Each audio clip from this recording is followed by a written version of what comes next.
Pour ma première vidéo, je vais vous parler d'une de mes sneakers qui est la Air Max 0. A l'occasion du Nike Air Max Day qui est le 26 mars 2015, ils ont sorti une nouvelle paire qui est la Nike Air Max 0. Alors ce modèle il précédait la Air Max One, mais sa conception était impossible à l'époque, manque de matériaux et de technologie adéquate. Baker Hatfield a dû revoir son design et a créé finalement la Air Max One qu'on connaît tous. Maintenant pour l'aspect visuel, elle est assez proche de la Air Max One. En premier lieu parce qu'elle a pris la semelle de l'armoire. Et après pour l'aspect sur les côtés, on peut voir qu'elle utilise du mesh, le matériau de chez Nike, bleu, ainsi que de l'hyperfuse blanc.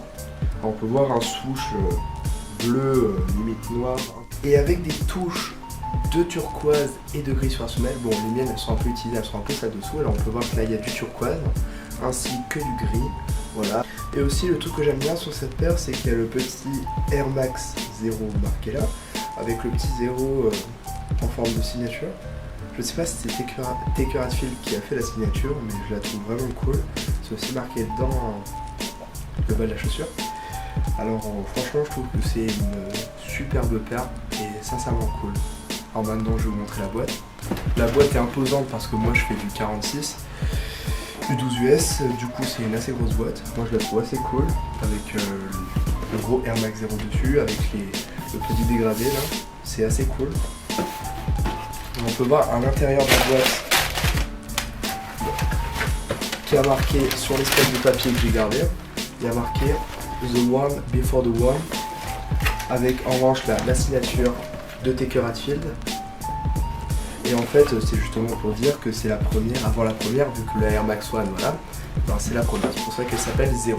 Du coup, voilà, enfin je veux dire, je trouve que c'est une superbe acquisition et que franchement, tout bon sneaker addict, il devrait l'avoir dans sa collection. Après, il y a beaucoup de personnes, je connais pas mal de personnes qui, visuellement, par rapport à une belle Air Max One OG, la trouvent un peu moins attirante. Mais moi, sur la vue, sur le point historique, ainsi que sur la beauté de la chose, sincèrement je la trouve très attrayante et super. Et après pour la petite anecdote, alors il faut savoir que à la base Baker Hatfield, quand il avait fait son design de la Air Max 0 à l'époque, et ben en fait il l'avait pas imaginé du tout bleu, il l'avait imaginé jaune.